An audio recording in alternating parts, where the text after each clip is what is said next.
Welcome to my channel solution for education. তোমরা শুনছো বিভূতিভূষণ বন্দ্যোপাধ্যায়ের আরণ্যক উপন্যাস। যারা এখনও পর্যন্ত বিগত পর্বগুলো দেখোনি তারা ডেসক্রিপশন বক্সে লিঙ্ক পেয়ে যাবে। আর যারা চ্যানেলে নতুন তারা অবশ্যই চ্যানেলটি সাবস্ক্রাইব করে পাশে থাকা বেল আইকনটি প্রেস করে দিও।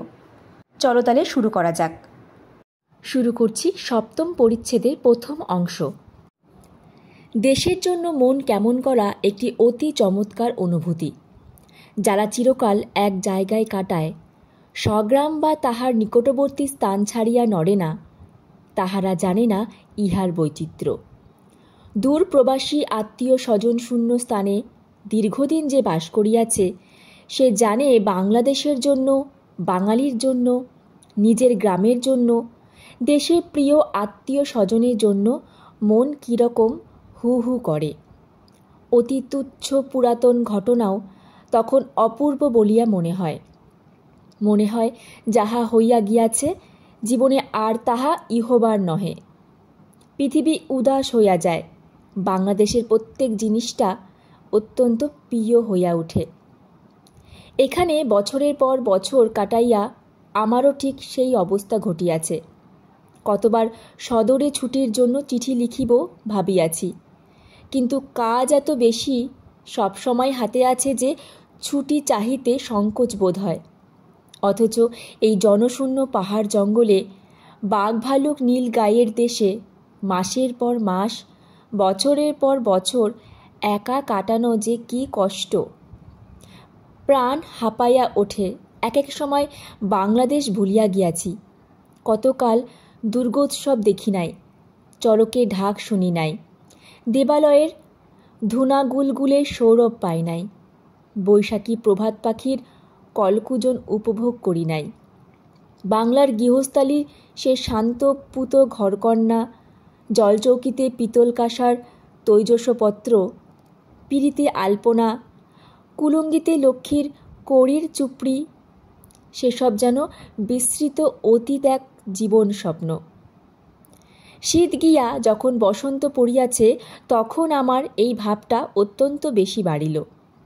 সেই অবস্থায় ঘোড়ায় চড়িয়া সরস্বতী কুণ্ডীর ওদিকে বেড়াইতে গেলাম। একটা নিচু উপত্যকায় ঘোড়া হইতে নামিয়া চুপ করিয়া দাঁড়াইলাম। আমার চারিদিক ঘিরিয়া উঁচু মাটির পাড়, তাহার ওপর দীর্ঘ কাশ ও বনঝাউয়ের ঘন জঙ্গল। ঠিক আমার মাথার উপরে খানিকটা নীল আকাশ। একটা কণ্টকময় গাছে বেগুনি রঙের ঝাড় ফুল ফুটিয়াছে, বিলাতি কর্নফ্লাওয়ার ফুলের মতো দেখিতে। একটা ফুলের বিশেষ কোনো শোভা নাই, অজস্র ফুল একত্র দলবদ্ধ হইয়া অনেকখানি জায়গা জুড়িয়া দেখাইতেছে ঠিক বেগুনি রঙের একখানি শাড়ির মতো। বর্ণহীন বৈচিত্র্যহীন অর্ধশুষ্ক কাশ জঙ্গলের তলায় ইহারা খানিকটা স্থানে বসন্ত উৎসবে মাতিয়াছে। ইহাদের ওপরে প্রবীণ বিরাট বনঝায়ের স্তব্ধ রুক্ষ অরণ্য এদের ছেলে মানুষকে নিতান্ত অবজ্ঞা ও উপেক্ষার চোখে দেখিয়া অন্যদিকে মুখ ফিরাইয়া প্রবীণতার ধৈর্যে তাহা সহ্য করিতেছে। সেই বেগুনি রঙের জংলি ফুলগুলি আমার কানে শুনাইয়া দিল বসন্তের আগমন বাণী। বাতাবি লেবুর ফুল নয়, ঘেটু ফুল নয়, আম্র মুকুল নয়, কামিনী ফুল নয়, রক্তপলাশ বা শিমুল নয়, কি একটা নামগোত্রহীন রূপহীন নগণ্য জংলি কাটাগাছের ফুল। আমার কাছে কিন্তু তাহাই কানন ভরা বন ভরা বসন্তের কুসুমরাজির প্রতীক হইয়া দেখা দিল। কতক্ষণ সেখানে এক মনে দাঁড়াইয়া রইলাম। বাংলাদেশের ছেলে আমি। কতগুলি জংলি কাটার ফুল যে ডালি সাজাইয়া বসন্তের মান রাখিয়াছে, এই দৃশ্য আমার কাছে নতুন। কিন্তু কি গম্ভীর শোভা উঁচু ডাঙার উপর অরণ্যের! কি ধ্যান স্তিমিত, উদাসীন বিলাসীন সন্ন্যাসীর মতো রুক্ষ বেস্তার, অথচ কি বিরাট! সেই অর্ধশুষ্ক পুষ্পপত্রহীন বনের নিষ্পৃহ আত্মার সহিত ও নিম্নের এই বন্য বর্বর তরুণদের বসন্ত উৎসবের সকল নিরাড়ম্বর প্রচেষ্টার উচ্ছ্বসিত আনন্দের সহিত আমার মন এক হইয়া গেল। সে আমার জীবনে এক পরম বিচিত্র মুহূর্ত। কতক্ষণ দাঁড়াইয়া আছি, দু একটা নক্ষত্র উঠিল মাথার ওপরকার সেই নীল আকাশের ফালিটুকুতে। এমন সময় ঘোড়ার পায়ের শব্দে চমকাইয়া উঠিয়া দেখি আমিন পুরনচাঁদা নাড়া বৈহারের পশ্চিম সীমানার জরিপের কাজ শেষ করিয়া কাছারি ফিরিতেছে। আমায় দেখিয়া ঘোড়া হতে নামিয়া বলিল, হুজুর এখানে? তাহাকে বলিলাম, বেড়াইতে আসিয়াছি। সে বলিল, একা এখানে থাকবেন না সন্ধ্যাবেলা, চলুন কাছারিতে, জায়গাটা ভালো নয়। আমার টিন্ডেল সচক্ষে দেখেছে হুজুর, খুব বড় বাঘ ওধারের ওই কাশের জঙ্গলে। আসুন হুজুর। পেছনে অনেক দূরে পুরনচাঁদের টিন্ডেল গান ধরিয়াছে, দয়া হইজি।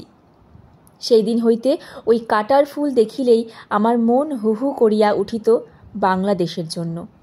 আর ঠিক কি পুরনচাঁদের টিন্ডেল ছোট্টুলাল প্রতি সন্ধ্যায় নিজের ঘরে রুটি সেকিতে সেকিতে ওই গান গাহিবে, দয়া হইজি।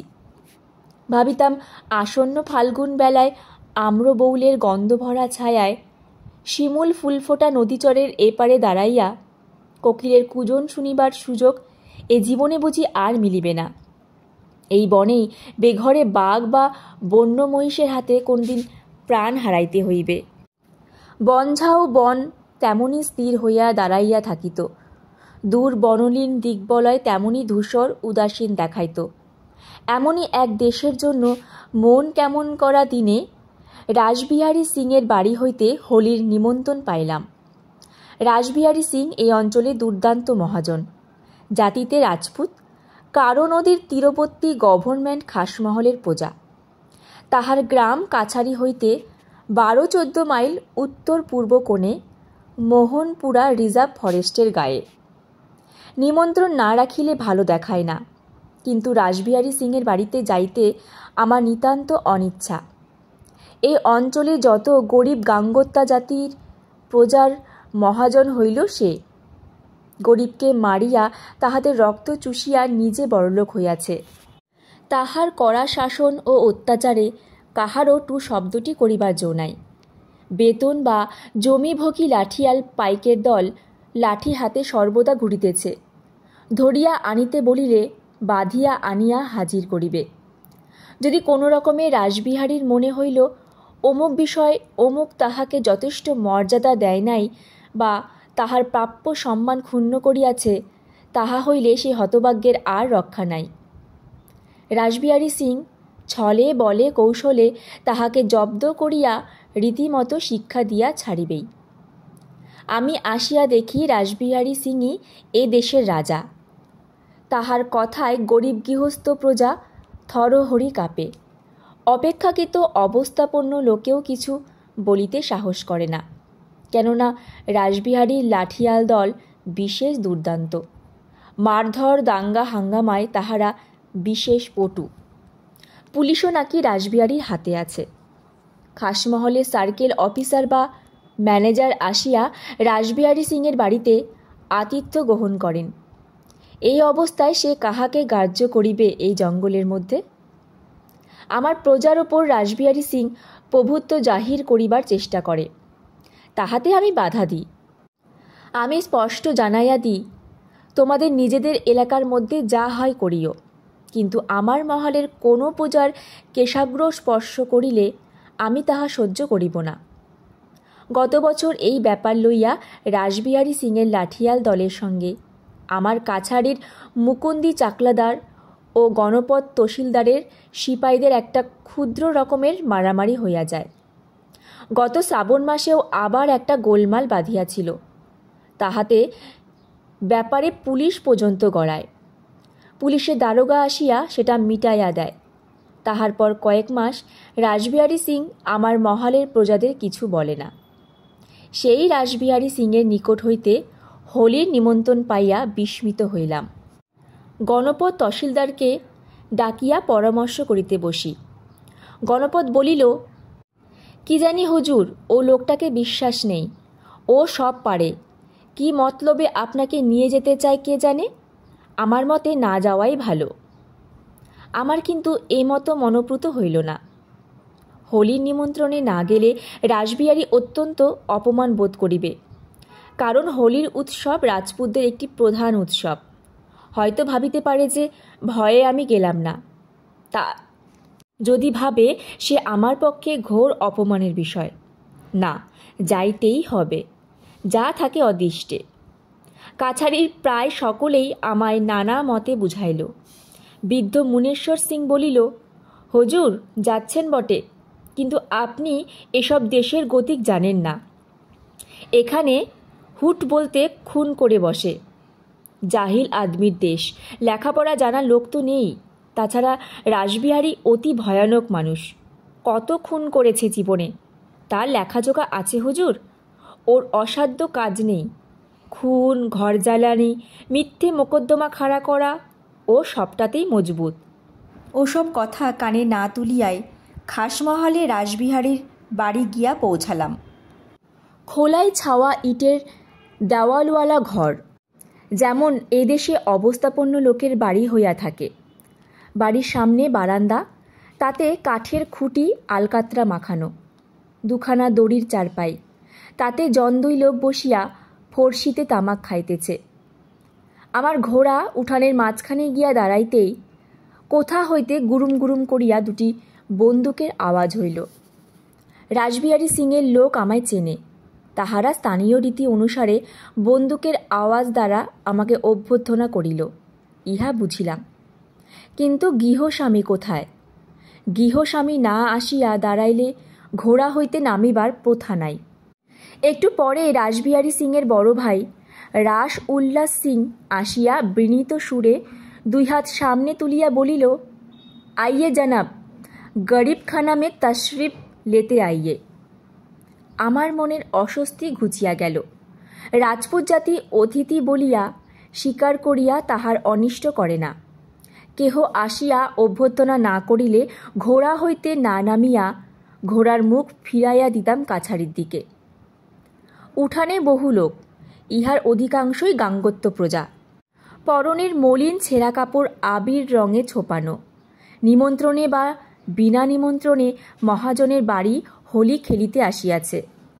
আধ ঘণ্টা পরে রাসবিহারী সিং আসিল এবং আমায় দেখিয়া যেন অবাক হইয়া গেল। অর্থাৎ আমি যে তাহার বাড়ির নিমন্ত্রণ রক্ষা করিতে যাইব, ইহা যেন সে স্বপ্নেও ভাবে নাই। যাহা হোক, রাসবিহারী আমায় যথেষ্ট খাতির যত্ন করিল। পাশের যে ঘরে সে আমায় লইয়া গেল, সেটাই থাকিবার মধ্যে আছে খান 2-3 সিসম কাঠের দেশি ছুতারের হাতে তৈরি খুব মোটা মোটা পায়া ও হাতলওয়ালা চেয়ার এবং একখানা কাঠের বেঞ্চি। দেওয়ালে সিন্দুর চন্দন লিপ্ত একটি গণেশ মূর্তি। একটু পরে একটি বালক একখানা বড় থালা লইয়া আমার সামনে ধরিল। তাহাতে কিছু আবির, কিছুর ফল, কয়েকটি টাকা, গোটা কতক চিনির এলাচ দানা ও মিছরি খণ্ড, এক ছোড়া ফুলের মালা। রাসবিহারী সিং আমার কপালে কিছু আবির মাখাইয়া দিল। আমিও তাহার কপালে আবির দিলাম। ফুলের মালাগাছি তুলিয়া লইলাম। আর কি করিতে হইবে না বুঝিতে পারিয়া আনাড়িভাবে থালার দিকে চাহিয়া আছি, দেখিয়া রাসবিহারী সিং বলিল, আপনার নজর হুজুর, ও আপনাকে নিতে হবে। আমি পকেট হইতে আর কিছু টাকা বাহির করিয়া থালার টাকার সঙ্গে মিশায় বলিলাম, সকলকে মিষ্টিমুখ করাও এই দিয়ে। রাসবিহারী সিং তারপর আমাকে তাহার ঐশ্বর্য দেখাইয়া লইয়া বেড়াইল।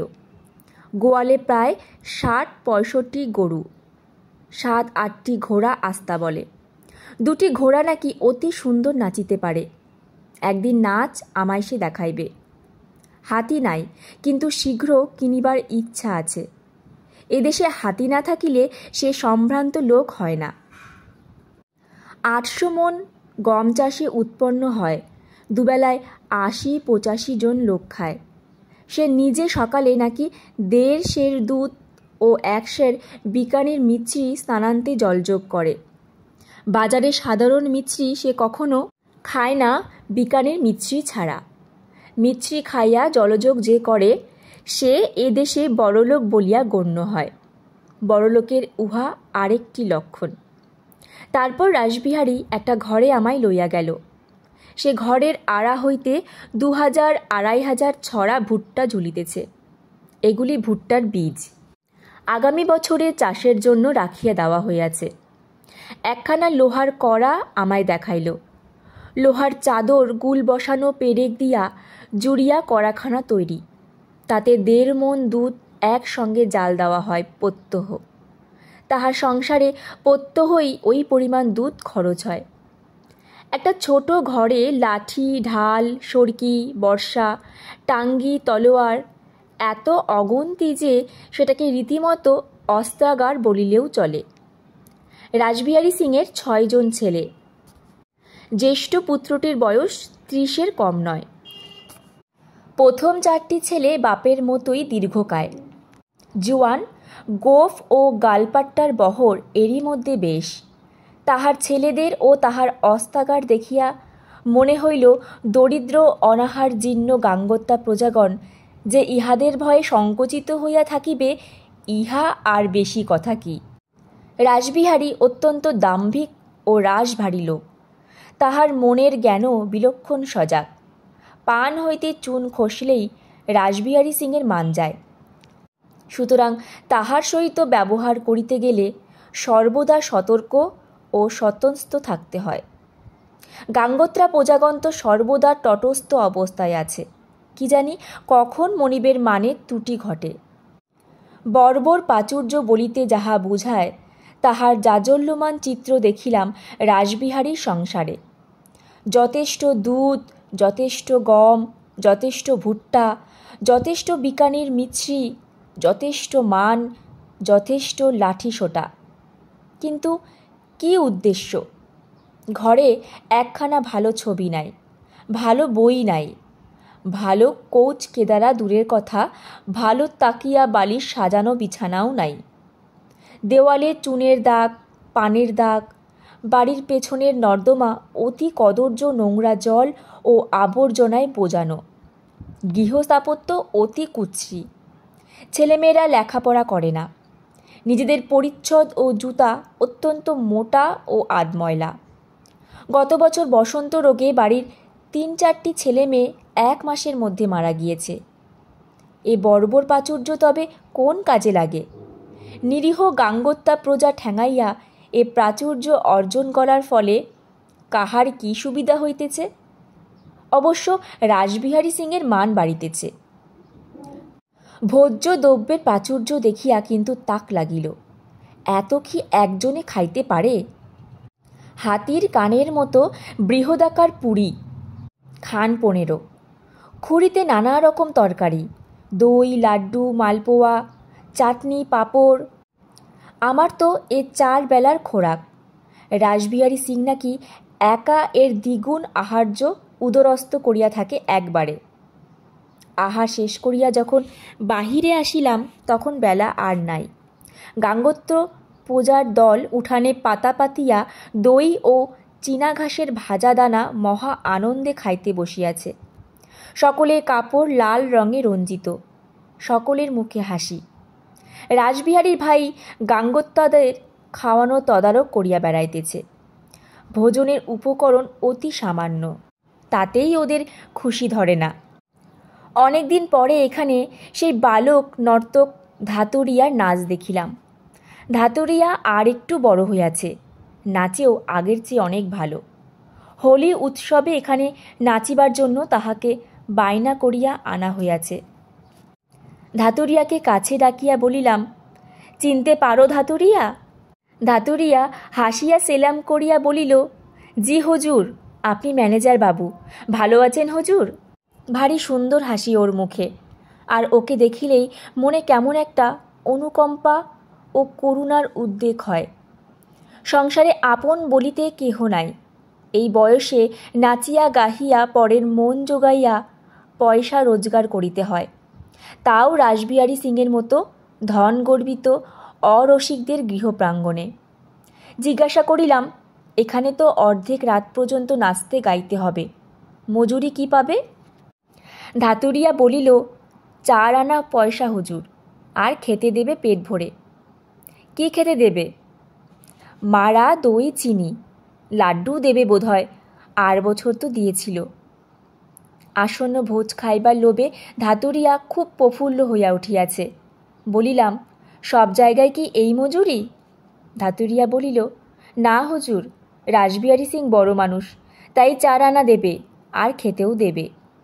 গাঙ্গোত্তাদের বাড়ি নাচলে দেয় 2 আনা, খেতে দেয় না, তবে আতসের মকায়ের ছাতু দেয়, এতে চলে। বাবু, নাচে কিছু হয় না, আগে হতো, এখন লোকের কষ্ট, নাচ দেখবে কে? যখন নাচের বায়না না থাকে, খেতে খামারে কাজ করি। আর বছর গম কেটেছিলাম। কি করি হুজুর, খেতে তো হবে। এত শখ করে ছক্কাবাজি নাচ শিখেছিলাম গয়া থেকে, কেউ দেখতে চায় না। ছক্কাবাজির নাচের মজুরি বেশি। ধাতুরিয়াকে আমি কাছারিতে নাচ দেখাইবার নিমন্ত্রণ করিলাম। ধাতুরিয়া শিল্পী লোক, সত্যিকার শিল্পীর নিষ্পৃহতা ওর মধ্যে আছে। পূর্ণিমার জ্যোৎস্না খুব ফুটিলে রাসবিহারী সিংয়ের নিকট বিদায় লইলাম। রাসবিহারী সিং পুনরায় 2টি বন্দুকের আওয়াজ করিল। আমার ঘোড়া উহাদের উঠান পার হইবার সঙ্গে সঙ্গে আমার সম্মানের জন্য। দোল পূর্ণিমার রাত্রি, উদার মুক্ত প্রান্তরের মধ্যে সাদা বালির রাস্তা জ্যোৎস্না সম্প্রাতে চিকচিক করিতেছে। দূরে একটা শিল্লি পাখি জ্যোৎস্না রাতে কোথায় ডাকিতেছে, যেন এই বিশাল জনহীন প্রান্তরের মধ্যে পথহারা কোনো বিপন্ন নৈশ প্রতীকের আকুল কণ্ঠস্বর। পেছন হইতে কে ডাকিল, হুজুর, ম্যানেজার বাবু। চাহিয়া দেখি ধাতুরিয়া আমার ঘোড়ার পিছু পিছু ছুটিতেছে।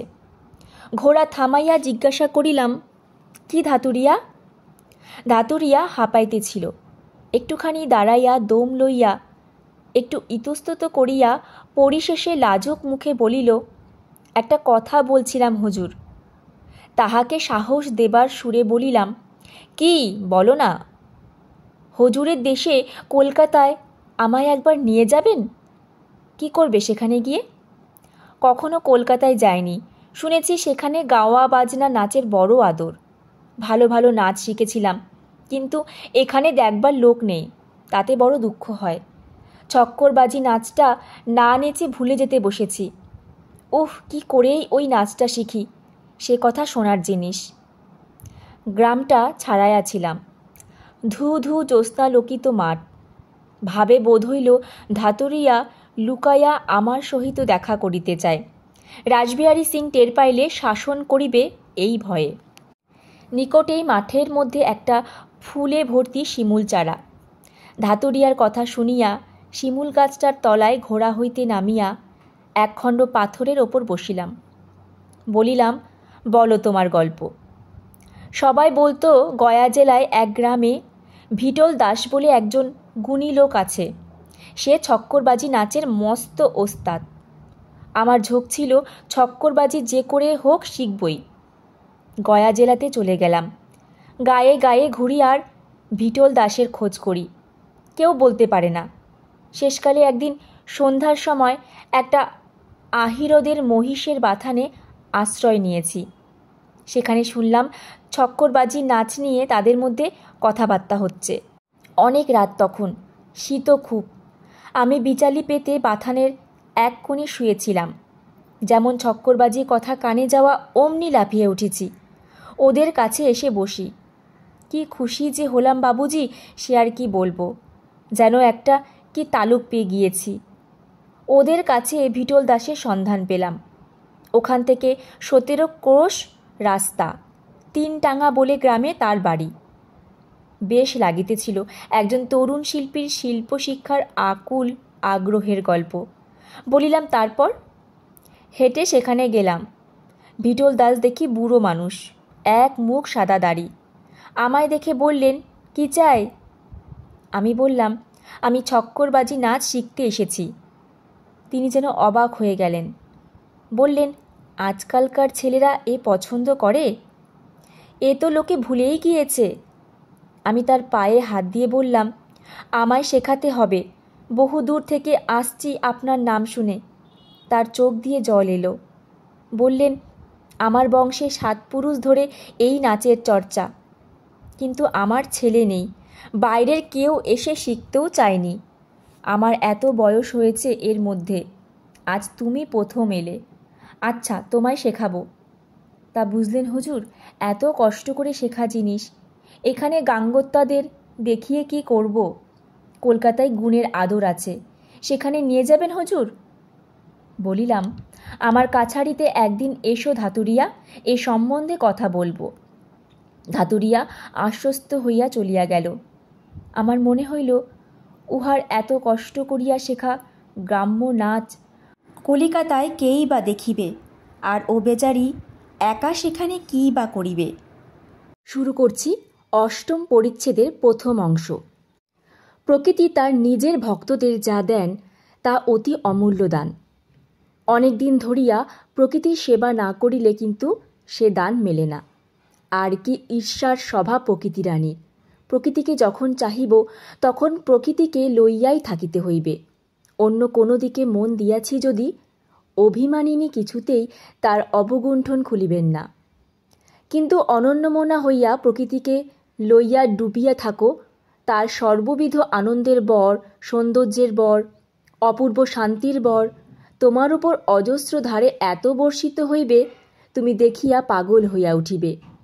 দিনরাত মোহিনী প্রকৃতিরানী তোমাকে শতরূপে মুগ্ধ করিবেন, নতুন দৃষ্টি জাগ্রত করিয়া তুলিবেন, মনের আয়ু বাড়াইয়া দিবেন, অমর লোকের আভাসে অমরত্বের প্রান্তে উপনীত করাইবেন। কয়েকবারের কথা বলি, সে অমূল্য অনুভূতিরাজির কথা বলিতে গেলে লিখিয়া পাতার পর পাতা ফুরাইয়া যায়, কিন্তু তবু বলা শেষ হয় না। যা বলিতে চাহিতেছি তাহার অনেকখানি বাকি থাকিয়া যায়। এসব শুনিবার লোকও সংখ্যায় অত্যন্ত কম। কজন মনে প্রাণে প্রকৃতিকে ভালোবাসে?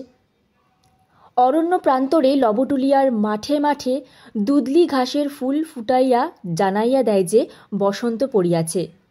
সে ফুলও বড় সুন্দর, দেখিতে নক্ষত্রের মতো আকৃতি, রং হলদে, লম্বা লম্বা সরু লতার মতো ঘাসের ডাঁটাটা অনেকখানি জমি জুড়িয়া মাটি আঁকড়াইয়া থাকে।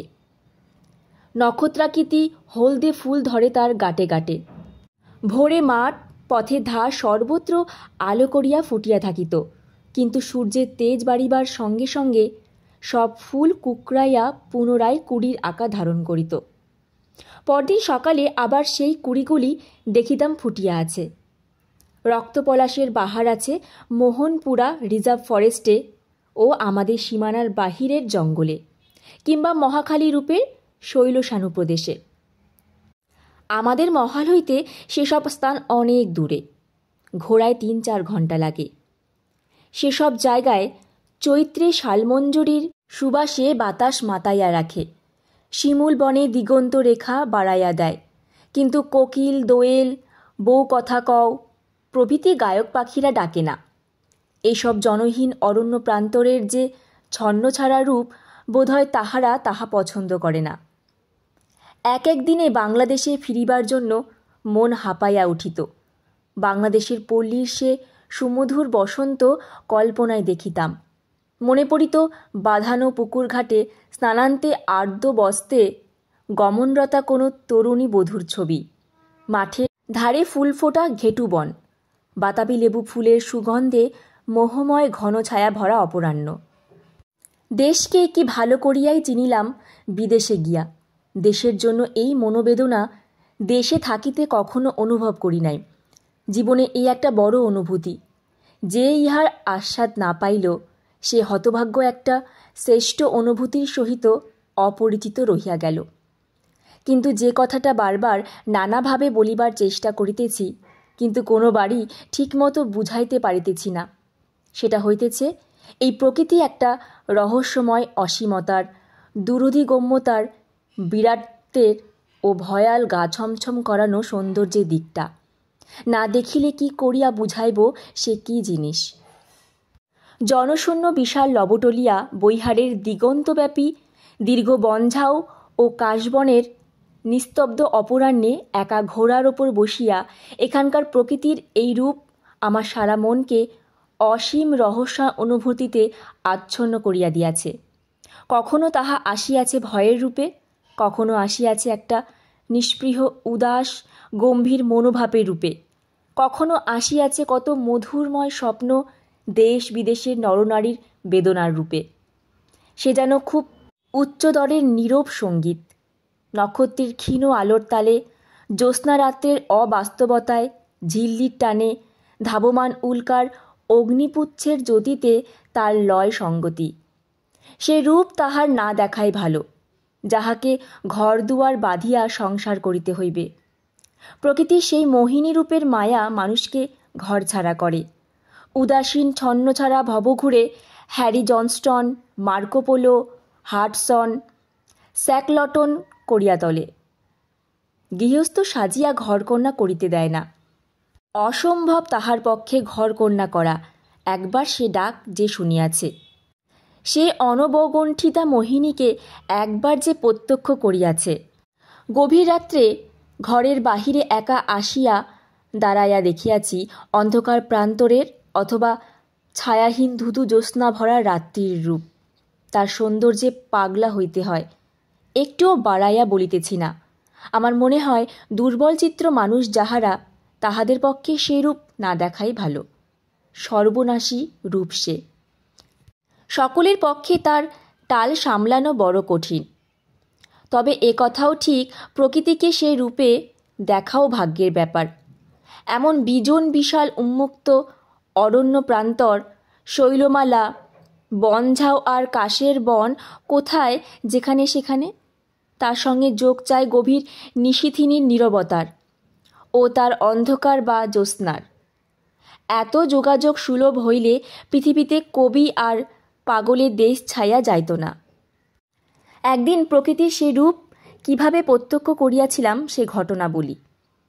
পূর্ণিয়া হইতে উকিলের তার পাইলাম, পরদিন সকাল 10টার মধ্যে আমায় সেখানে হাজির হইতে হইবে, অন্যথায় স্টেটের একটা বড় মোকদ্দমায় আমাদের হার সুনিশ্চিত। আমাদের মহাল হইতে পূর্ণিয়া 55 মাইল দূরে। রাত্রের ট্রেন মাত্র একখানি। যখন তার হস্তগত হইল, তখন 17 মাইল দূরবর্তী কাটারিয়া স্টেশনে গিয়া সে ট্রেন ধরা অসম্ভব। ঠিক হইল এখনই ঘোড়ায় রওনা হইতে হইবে। কিন্তু পথ সুদীর্ঘ বটে, বিপদ সংকুলও বটে, বিশেষ করিয়া এই রাত্রিকালে এই আরণ্য অঞ্চলে। সুতরাং তহসিলদার সুজন সিং আমার সঙ্গে যাইবে ইহাও ঠিক হইল। সন্ধ্যায় দুজনে ঘোড়া ছাড়িলাম। কাছারি ছাড়িয়া জঙ্গলে পড়িতেই কিছু পরে কৃষ্ণা তৃতীয়ার চাঁদ উঠিল। অস্পষ্ট জ্যোৎস্নায় বনপ্রান্তর আরও অদ্ভুত দেখাইতেছে। পাশাপাশি দুজনে চলিয়াছি, আমি আর সুজন সিং। পথ কখনো উঁচু কখনো নিচু, সাদা বালির ওপর জ্যোৎস্না পড়িয়া চকচক করিতেছে, ঝোপঝাপ মাঝে মাঝে, আর শুধু কাশ আর ঝাউভান চলিয়াছে। সুজন সিং গল্প করিতেছে। জ্যোৎস্না ক্রমেই ফুটিতেছে, বন জঙ্গল বালুচর ক্রমশ স্পষ্টতর হইতেছে। বহুদূর পর্যন্ত নিচু জঙ্গলের শীর্ষদেশ একটানা সরল রেখায় চলিয়া গিয়াছে। যতদূর দৃষ্টি যায় ধুধু প্রান্তর একদিকে, অন্যদিকে জঙ্গল, বাদিকে দূরে অনুচ্চ শৈলমালা। নির্জন নীরব, মানুষের বসতি কুত্রাপি নাই, সাড়া নাই, শব্দ নাই, যেন অন্য কোনো অজানা গ্রহের মধ্যে নির্জন বনপথে দুটি মাত্র প্রাণী আমরা। এক জায়গায় সুজন সিং ঘোড়া থামাইল। ব্যাপার কি? পাশের জঙ্গল হইতে একটি ধাড়ি বন্য শূকর একদল ছানাপোনা লইয়া আমাদের পথ পার হইয়া বাদিকের জঙ্গলে ঢুকিতেছে। সুজন সিং বলিল, তবুও ভালো হুজুর, ভেবেছিলাম বুনো মহিষ। মোহনপুরা জঙ্গলের কাছে আসিয়া পড়িয়াছে। বুনো মহিষের ভয় এখানে খুব। সেদিনও একজন লোক মরিয়াছে মহিষে। আরও কিছু দূর গিয়া জ্যোৎস্নায় দূর হইতে কালো মতো সত্যি কি একটা দেখা গেল। সুজন বলিল, ঘোড়া ভয় পাবে হুজুর, ঘোড়া রুখুন। শেষে দেখা গেল সেটা নড়েও না চড়েও না। একটু একটু করিয়া কাছে গিয়া দেখা গেল সেটা একটা কাশের খুপড়ি। আবার ঘোড়া ছুটাইয়া দিলাম। মাঠ ঘাট বন, ধুধু জ্যোৎস্না ভরা বিশ্ব। কি একটা সঙ্গীহারা পাখি আকাশের গায়ে কি বনের মধ্যে কোথায় ডাকিতেছে টি টি টি টি। ঘোড়ার খুঁড়ে বড় বালি উঠিতেছে। ঘোড়া এক মুহূর্ত থামাইবার উপায় নাই, উড়াও উড়াও। অনেকক্ষণ এভাবে বসিয়া পিঠ টনটন করিতেছে। জিনের বসিবার জায়গাটা গরম হইয়া উঠিয়াছে। ঘোড়া ছার্থক ভাঙিয়া দুলকি চাল ধরিয়াছে। আমার ঘোড়াটা আবার বড্ড ভয় পায়। এজন্য সতর্কতার সঙ্গে সামনের পথে অনেক দূর পর্যন্ত নজর রাখিয়া চলিয়াছি। হঠাৎ থমকাইয়া ঘোড়া দাঁড়াইয়া গেলে ঘোড়া হইতে ছিটকাইয়া পড়া অনিবার্য। কাশের মাথায় ঝুঁটি বাঁধিয়া জঙ্গলে পথ ঠিক করিয়া রাখিয়াছে। রাস্তা বলিয়া কিছু নাই। সেই কাশের ঝুঁটি দেখিয়া এই গভীর জঙ্গলে পথ ঠিক করিয়া লইতে হয়। একবার সুজন সিং বলিল, হুজুর, এ পথটা যেন নয়, পথ ভুলেছি আমরা। আমি সপ্তর্ষিমণ্ডল দেখিয়া ধ্রুবতারা ঠিক করিলাম। পূর্ণিয়া আমাদের মহল হইতে খাড়া উত্তরে। তবে ঠিকই আছি, সুজনকে বুঝাইয়া বলিলাম। সুজন বলিল, না হুজুর, কুশি নদীর খেয়া পেরুতে হবে যে, খেয়া পার হয়ে তবে সোজা উত্তরে যেতে হবে।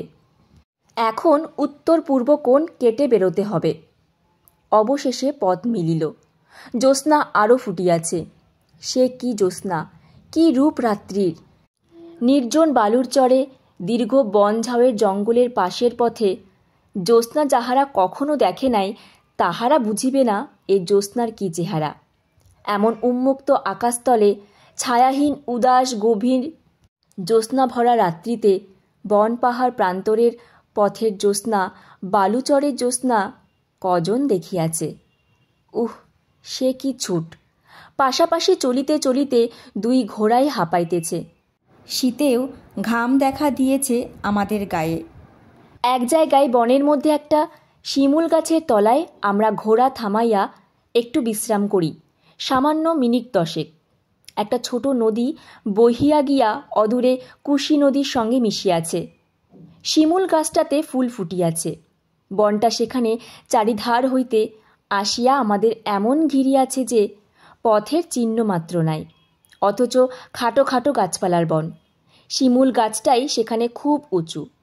বনের মধ্যে মাথা তুলিয়া দাঁড়াইয়া আছে।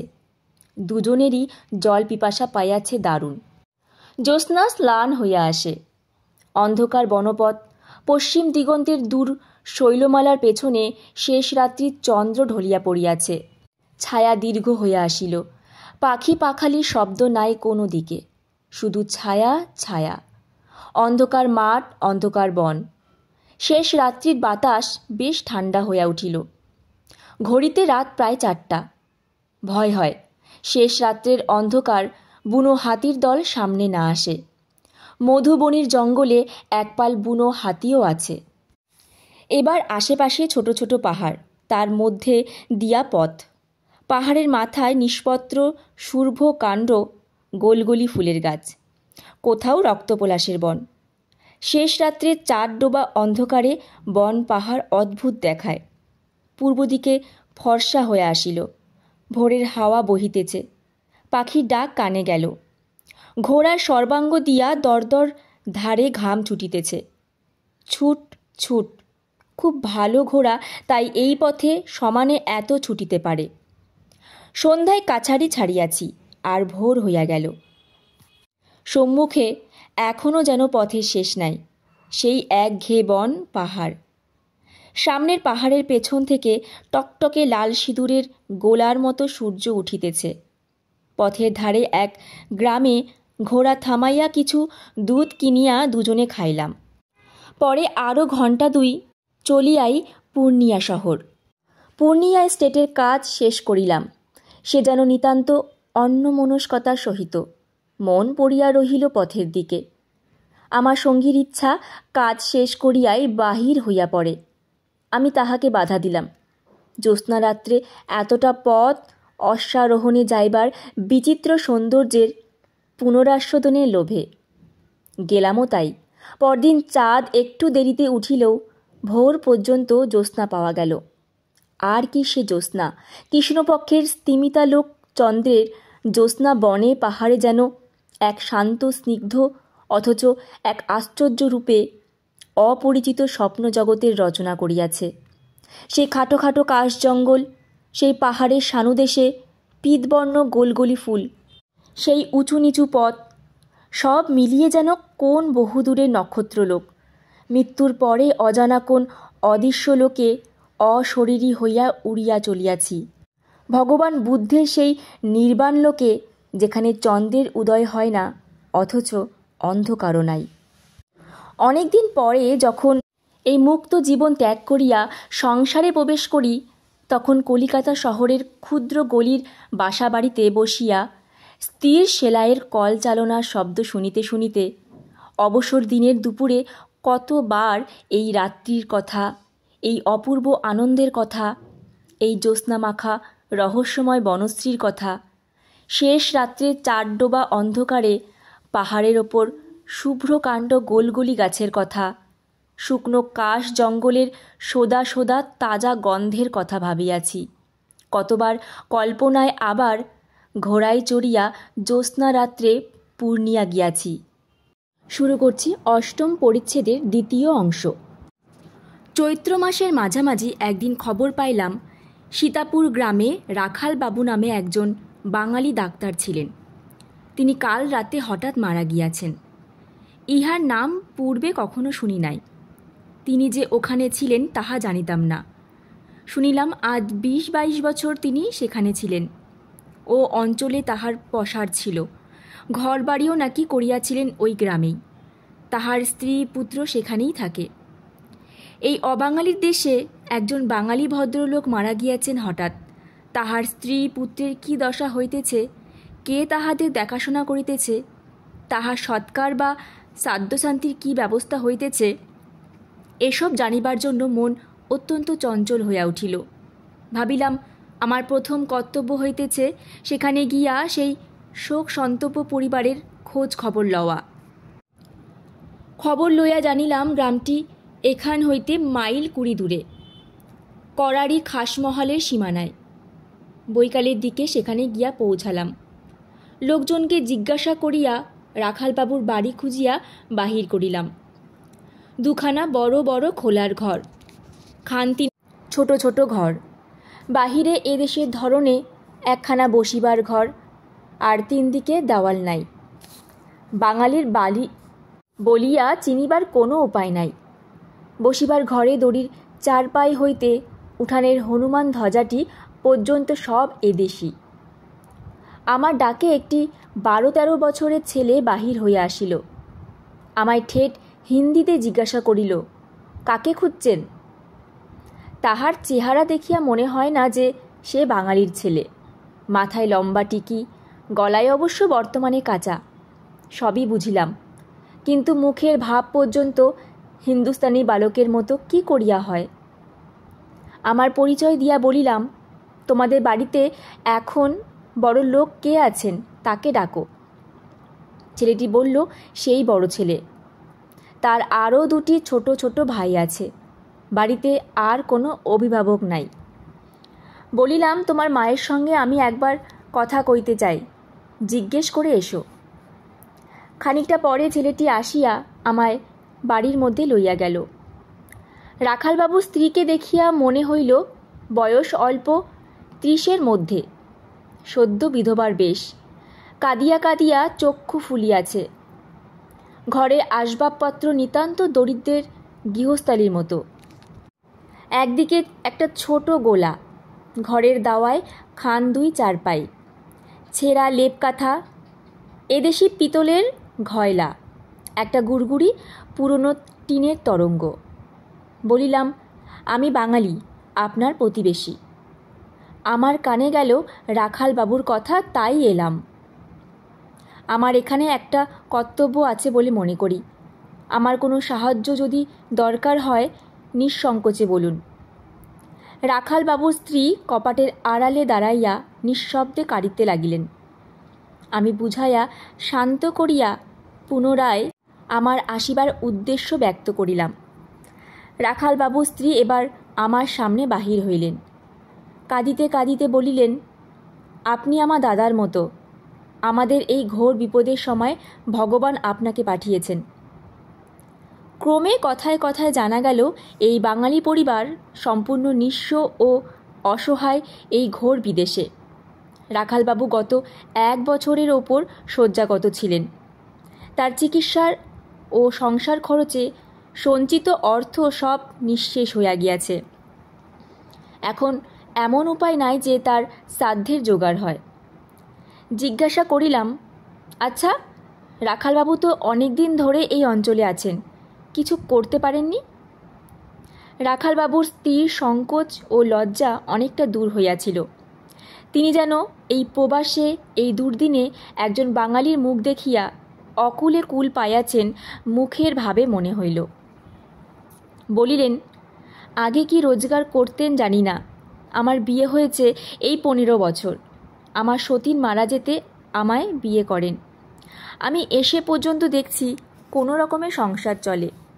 এখানে ভিজিটের টাকা বড় একটা কেউ দেয় না, গম দেয়, মকাই দেয়। গত বছর মাঘ মাসে উনি অসুখে পড়লেন, সেই থেকে আর একটি পয়সা ছিল না।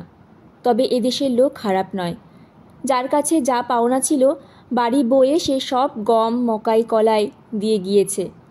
তাই চলেছে, নয়তো না খেয়ে মরত সবাই। আপনার বাপের বাড়ি কোথায়, সেখানে খবর দেওয়া হয়েছে? রাখালবাবুর স্ত্রী কিছুক্ষণ চুপ করিয়া থাকিয়া বলিলেন, খবর দেবার কিছু নেই। আমার বাপের বাড়ি কখনো দেখিনি। শুনেছিলুম ছিল মুর্শিদাবাদ জেলায়। ছেলেবেলা থেকে আমি সাহেবগঞ্জে ভগ্নিপতি বাড়িতে মানুষ। মা বাবা কেউ ছিলেন না। আমার সে দিদি আমার বিয়ের পর মারা যান। ভগ্নিপতি আবার বিয়ে করেছেন, তার সঙ্গে আর আমার সম্পর্ক কি? রাখালবাবুর কোনো আত্মীয় স্বজন কোথাও নেই? দেশে জ্ঞাতি ভাইরা আছে শুনতাম বটে, কিন্তু তারা কখনো সংবাদ নেয়নি। উনিও দেশে যাতায়াত করতেন না। তাদের সঙ্গে সদ্ভাবও নেই, তাদের খবর দেওয়া না দেওয়া সমান। এক মামা শ্বশুর আছেন আমরা শুনতাম কাশীতে, তাও তার ঠিকানা জানি নে। ভয়ানক অসহায় অবস্থা। আপনার জন কেহ নাই? এই বন্ধুহীন বিদেশে 2-3টি নাবালক ছেলে লইয়া সহায় সম্পদশূন্য বিধবা মহিলাটির দশা ভাবিয়া মন রীতিমতো দমিয়া গেল। তখনকার মতো যাহা করা উচিত করিয়া আমি কাছারিতে ফিরিয়া আসিলাম। সদরে লিখিয়া স্টেট হইতে আপাতত 100 টাকা সাহায্যের ব্যবস্থা করিয়া রাখালবাবুর শ্রাদ্ধ কোনো রকমে শেষ করিয়া দিলাম। ইহার পর আরও 12 কয়েক রাখালবাবুর বাড়িতে গিয়াছি। স্টেট হইতে মাসে 10টি টাকা সাহায্য মঞ্জুর করাইয়া লইয়া প্রথমবারে টাকাটা নিজেই দিতে গিয়েছিলাম। দিদি খুব যত্ন করিতেন, অনেক স্নেহ আত্মীয়তার কথা বলিতেন। সেই বিদেশে তার স্নেহ যত্ন আমার বড় ভালো লাগিত। তারই লোভে অবসর পাইলেই সেখানে যাইতাম। শুরু করছি 8ম পরিচ্ছেদের 3য় অংশ। লবটুলিয়ার উত্তর প্রান্ত খুব বড় একটা হ্রদের মতো। এরকম জলাশয়কে এদেশে বলে কুণ্ডি। এই হ্রদটার নাম সরস্বতী কুণ্ডি। সরস্বতী কুণ্ডির পাড়ের 3 দিকে নিবিড় বন। এ ধরনের বন আমাদের মহালে বা লবটুলিয়াতে নাই। এ বনে বড় বড় বনস্পতিদের নিবিড় সমাবেশ। জলের সান্নিধ্য বশতেই হোক বা যে জন্যই হোক, বনের তলদেশে নানা বিচিত্র লতাপাতা, বন্য পুষ্পের ভিড়। এই বন বিশাল সরস্বতী কুণ্ডির নীল জলকে 3 দিকে অর্ধচন্দ্রাকারে ঘিরিয়া রাখিয়াছে। একদিকে ফাঁকা, সেখান হইতে পূর্ব দিকে বহুদূর প্রসারিত নীল আকাশ ও দূরের শৈলমালা চোখে পড়ে। সুতরাং পূর্ব পশ্চিম কোণের তীরের কোনো এক জায়গায় বসিয়া দক্ষিণ ও বাম দিকে চাহিয়া দেখিলে সরস্বতী কুণ্ডির সৌন্দর্যের অপূর্বতা ঠিক বোঝা যায়। বামে চাহিলে গভীর হইতে গভীরতর বনের মধ্যে দৃষ্টি চলিয়া গিয়া ঘন নিবিড় শ্যামলতার মধ্যে নিজেকে নিজে হারাইয়া ফেলি। দক্ষিণে চাহিলে স্বচ্ছ নীল জলের ওপারে সুদূর বিসর্পী আকাশ ও অস্পষ্ট শৈলমালার ছবি মনকে বেলুনের মতো ফুলাইয়া পৃথিবীর মাটি হইতে উড়াইয়া লইয়া চলে। এখানে একখানা শিলাখণ্ডের ওপর কতদিন গিয়া একা বসিয়া থাকিতাম। কখনো বনের মধ্যে দুপুরবেলা আপন মনে বেড়াইতাম। কত বড় বড় গাছের ছায়ায় বসিয়া পাখির কূজন শুনিতাম। মাঝে মাঝে গাছপালা বন্যলতার ফুল সংগ্রহ করিতাম। এখানে যত রকমের পাখির ডাক শোনা যায়, আমাদের মহলে অত পাখি নাই। নানা রকমের বন্য ফল খাইতে পাই বলিয়া এবং সম্ভবত উচ্চ বনস্পতি শিরে বাসা বাঁধিবার সুযোগ ঘটে বলিয়া সরস্বতী কুণ্ডীর তীরের বনে পাখির সংখ্যা অত্যন্ত বেশি। বনে ফুলও অনেক রকমের ফোটে। হ্রদের তীরের নিবিড় বন প্রায় 3 মাইলের ওপর লম্বা, গভীরতায় প্রায় 1.5 মাইল। জলের ধার দিয়া বনের মধ্যে গাছপালার ছায়ায় ছায়ায় একটা সুড়িপথ বনের শুরু হইতে শেষ পর্যন্ত আসিয়াছে। এই পথ ধরিয়া বেড়াইতাম। গাছপালার ফাঁকে ফাঁকে মাঝে মাঝে সরস্বতীর নীল জল, তার ওপর উপুর হইয়া পড়া দূরের আকাশটা এবং দিগন্তলীন শৈলশ্রেণী চোখে পড়িত। ঝিরঝির করিয়া স্নিগ্ধ হাওয়া বহিত, পাখি গান গাহিত, বন্য ফুলের সুগন্ধ পাওয়া যাইত। একদিন একটা গাছের ডালে উঠিয়া বসিলাম। সে আনন্দের তুলনা হয় না। আমার মাথার ওপরে বিশাল বনস্পতি দলের ঘন সবুজ পাতার রাশি, তার ফাঁকে ফাঁকে নীল আকাশের টুকরো, প্রকাণ্ড একটা লতায় থোকা থোকা ফুল দুলিতেছে।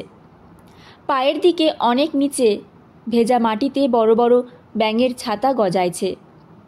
এখানে আসিয়া বসিয়া শুধু ভাবিতে ইচ্ছা হয়। কত ধরনের কত নব অনুভূতি মনে আসিয়া জোটে।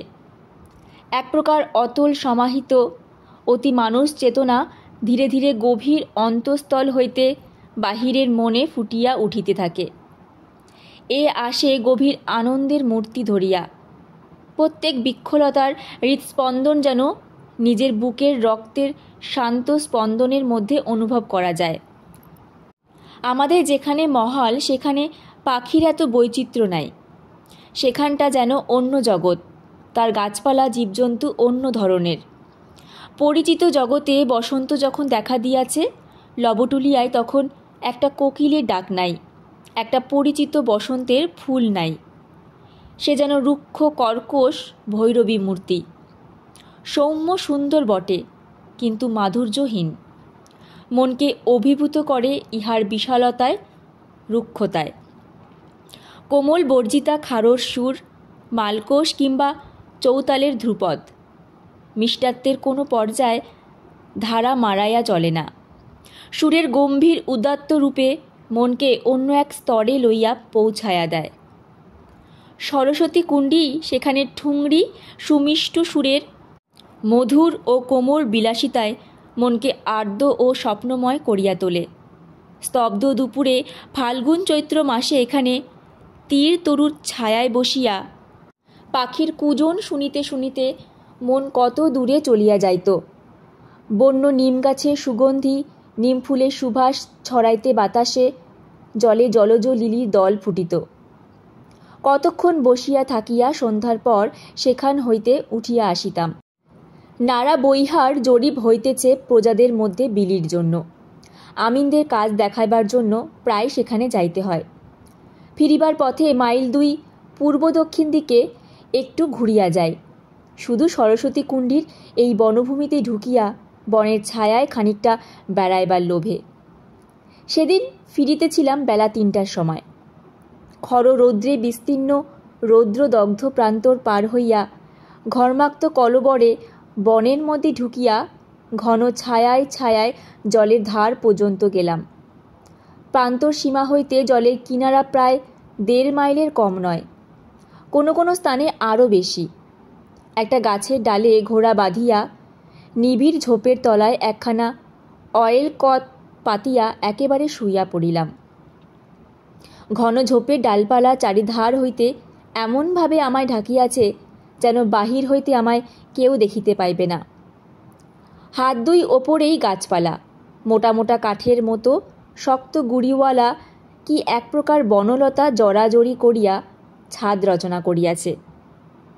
একটা কি গাছ হইতে হাতখানেক লম্বা বড় বড় বন শিমের মতো সবুজ সবুজ ফল আমার প্রায় বুকের কাছে দুলিতেছে।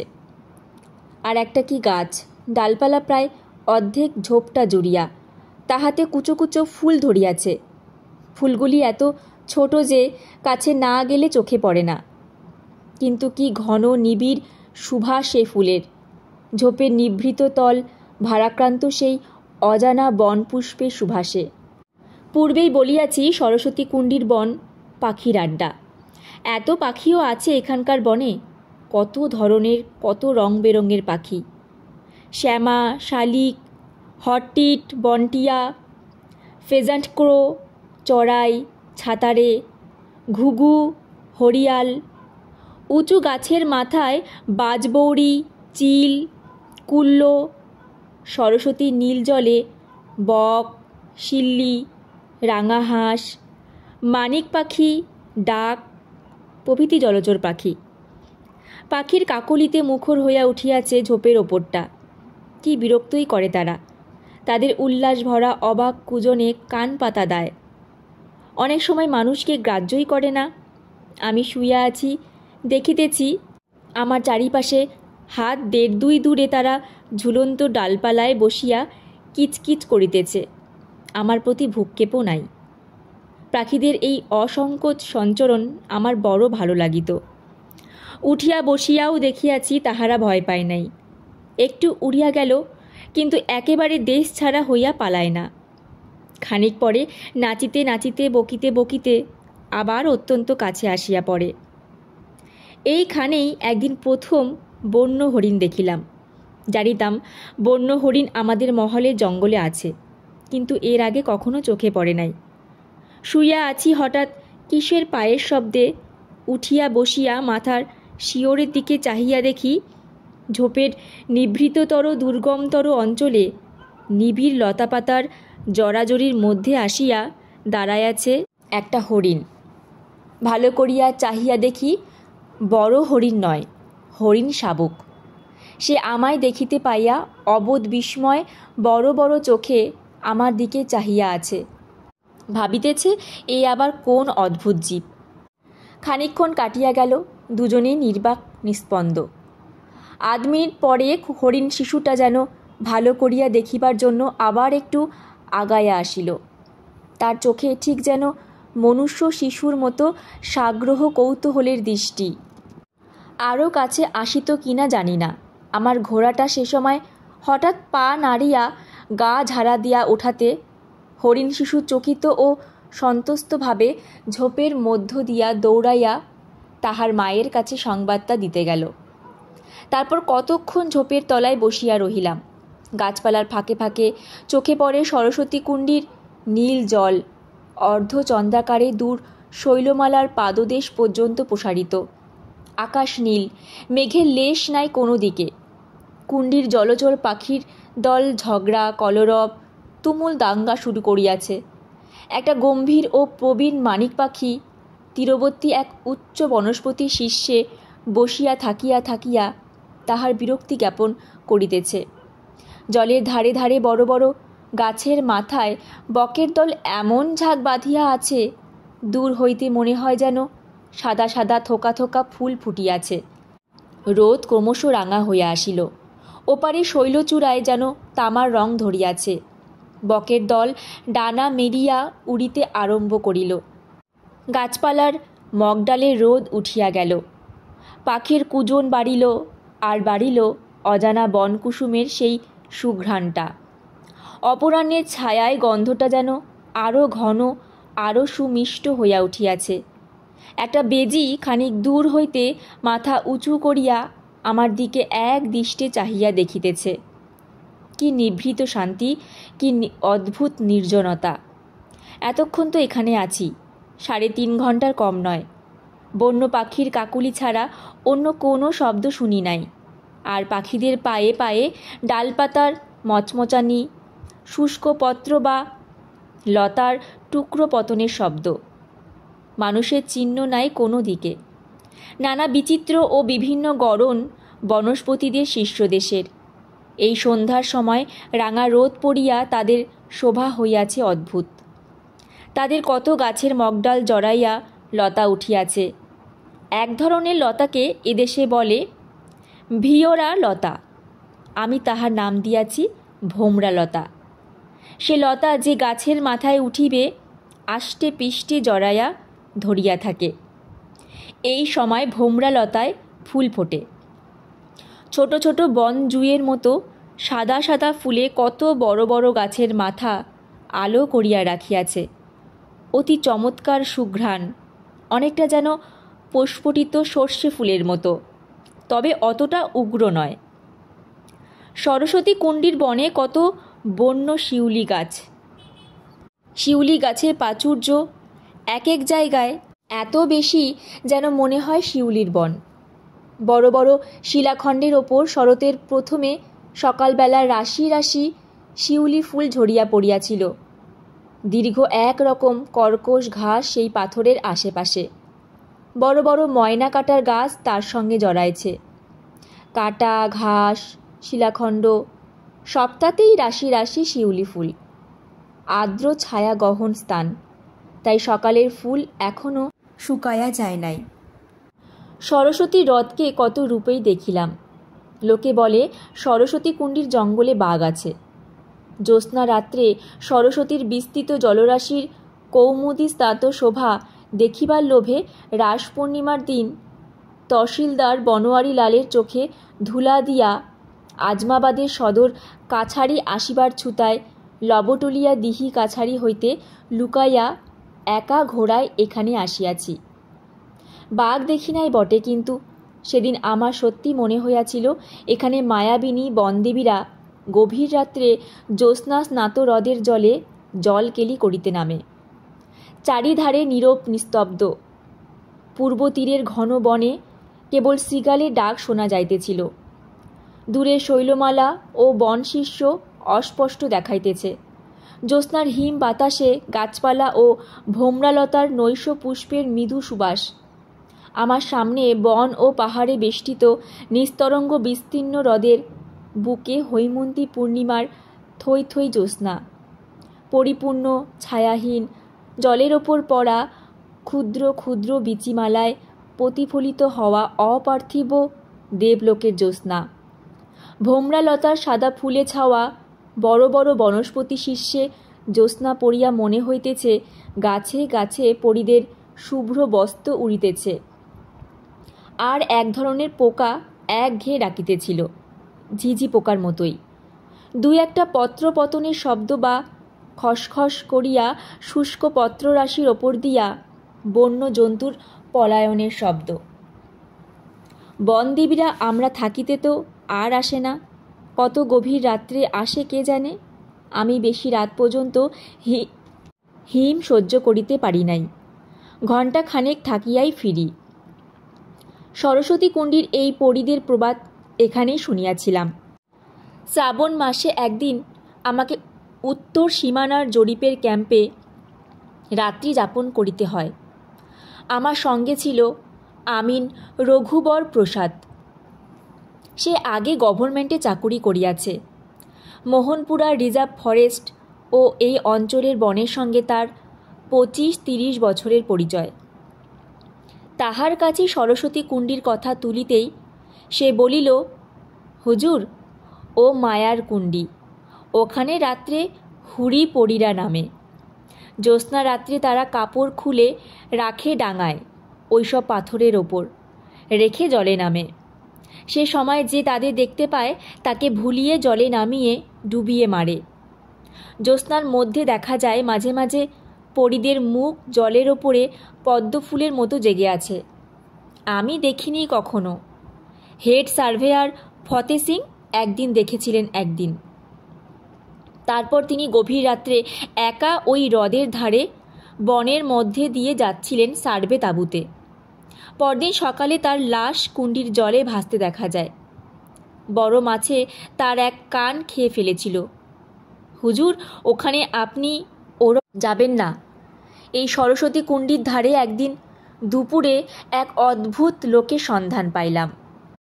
সার্ভে ক্যাম্প হইতে ফিরিবার পথে একদিন হ্রদের তীরের বনপথ দিয়া আস্তে আস্তে আসিতেছি।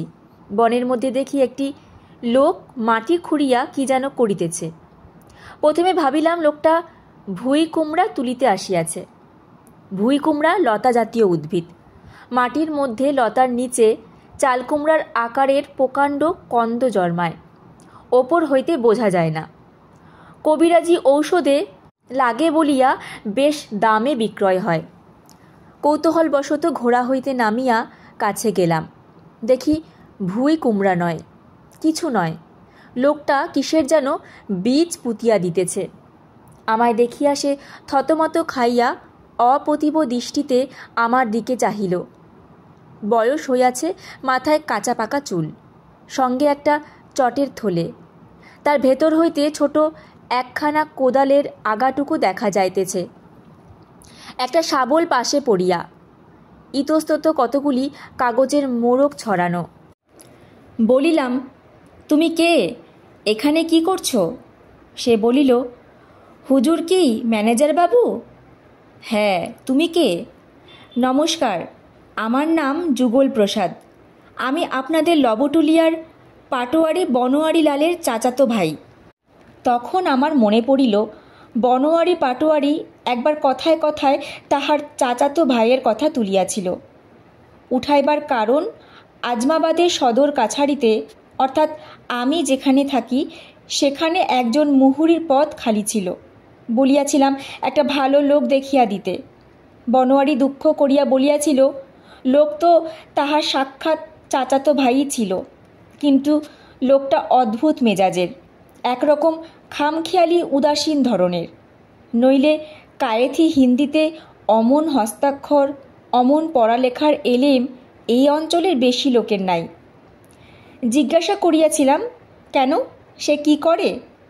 বনোয়ারি বলিয়াছিল, তার নানা বাতিক হুজুর, এখানে ওখানে ঘুরে বেড়ানো এক বাতিক, কিছু করে না। বিয়ে শাদি করেছে, সংসার দেখে না, বনে জঙ্গলে ঘুরে বেড়ায়, অথচ সাধু সন্ন্যাসীও নয়, ওই এক ধরনের মানুষ। এই তাহা হইলে বনোয়ারি লালের সেই চাচাতো ভাই। কৌতূহল বাড়িল। বলিলাম, ও কি পুচ্ছ ওখানে?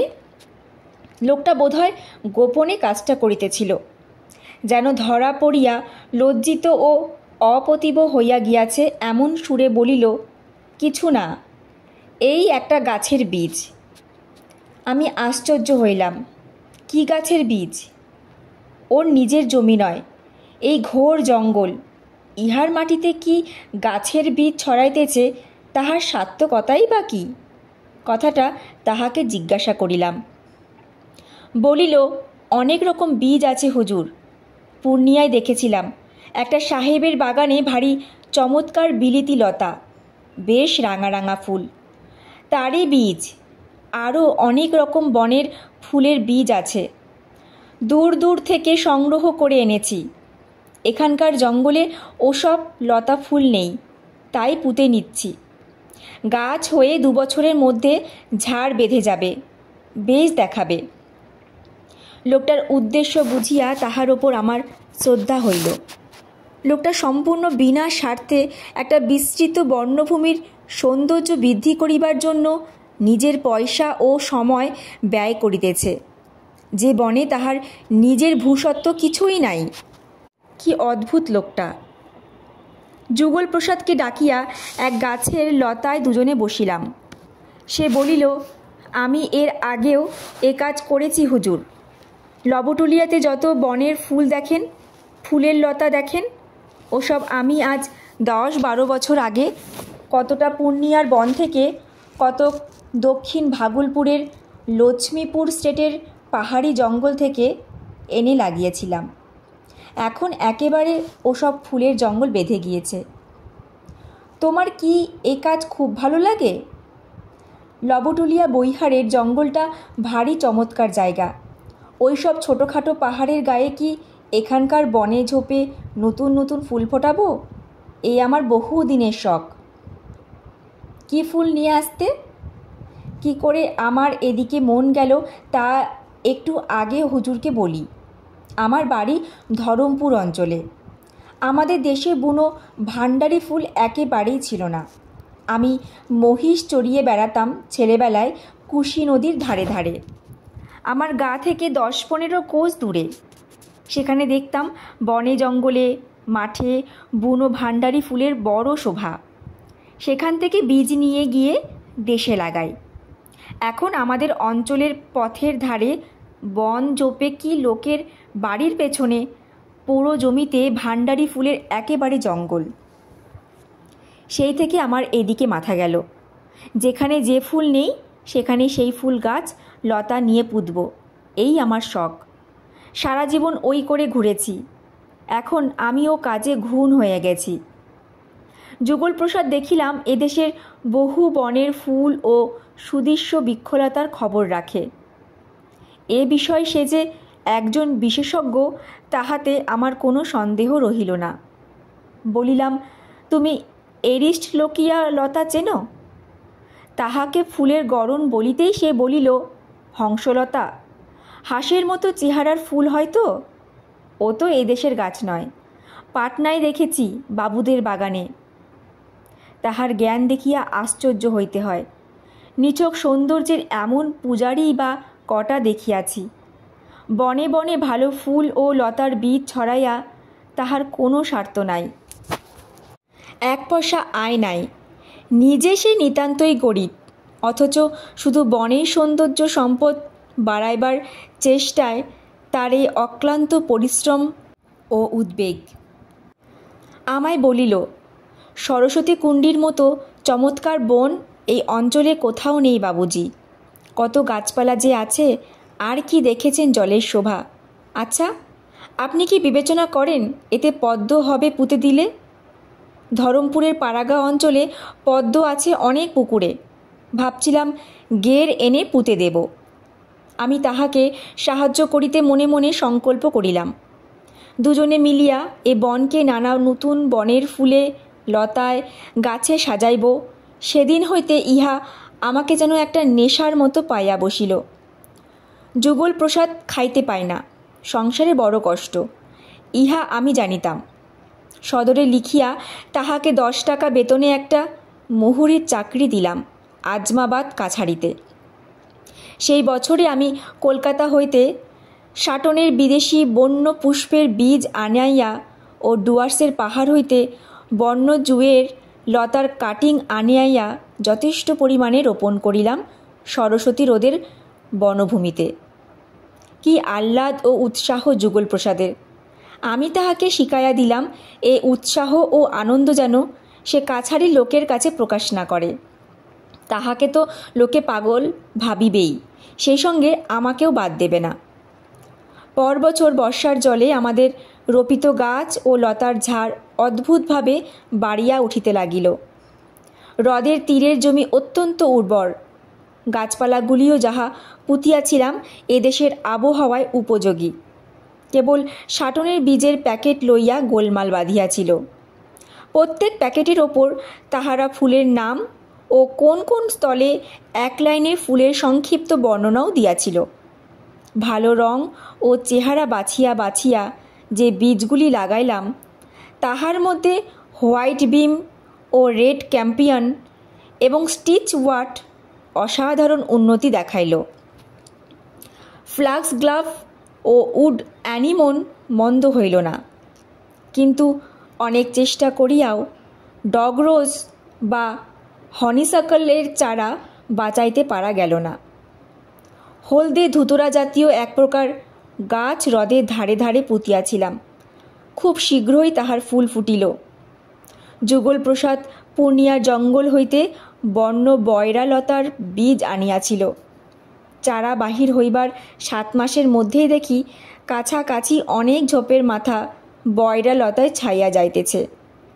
বয়রা লতার ফুল যেমন সুদৃশ্য তেমনি মৃদু সুভাষ। হেমন্তের প্রথমে একদিন দেখিলাম বয়রা লতায় অজস্র কুড়ি ধরিয়াছে। যুগলপ্রসাদকে খবরটা দিতেই সে কলম ফেলিয়া আজমাবাদ কাছারি হইতে 7 মাইল দূরবর্তী সরস্বতী হ্রদের তীরে প্রায় দৌড়াতে দৌড়াতেই আসিল। আমায় বলিল, লোকে বলেছিল হুজুর, বয়রা লতা জন্মাবে, বাড়বেও বটে, কিন্তু ওর ফুল ধরবে না। সব লতায় নাকি ফুল ধরে না, দেখুন কেমন কুড়ি এসেছে। হ্রদের জলে ওয়াটার ক্রোফট বলিয়া এক প্রকার জলজ ফুলের গের পুঁতিয়াছিলাম।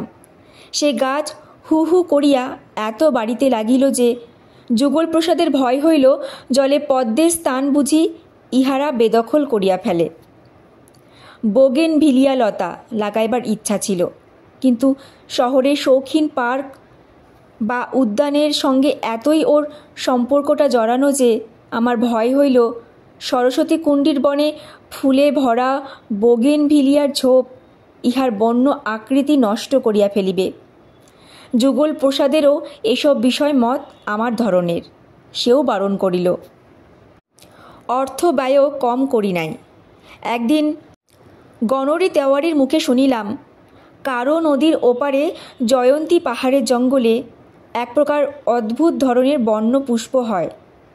ও দেশে তার নাম দুধিয়া ফুল, হলুদ গাছের মতো পাতা, অত বড়ই গাছ, খুব লম্বা একটা ডাটা ঠেলিয়া উঁচু দিকে ৩-৪ হাত ওঠে।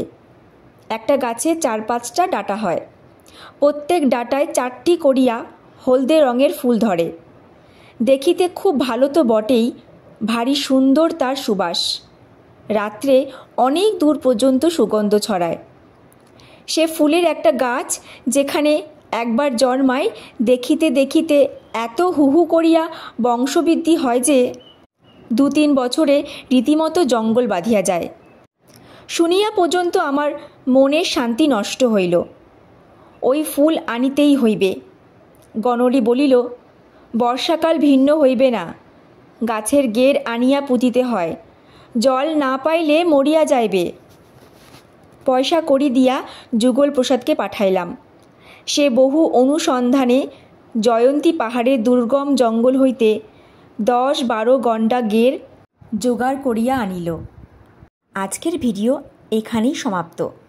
আরণ্যকের পরবর্তী পর্ব খুব শীঘ্রই আপলোড করা হবে। তোমাদের কেমন লাগছে শুনতে আমাকে অবশ্যই কমেন্টে জানিও। দেখা হচ্ছে পরবর্তী ভিডিওতে। ততক্ষণ ভালো থেকো, সুস্থ থেকো। ধন্যবাদ।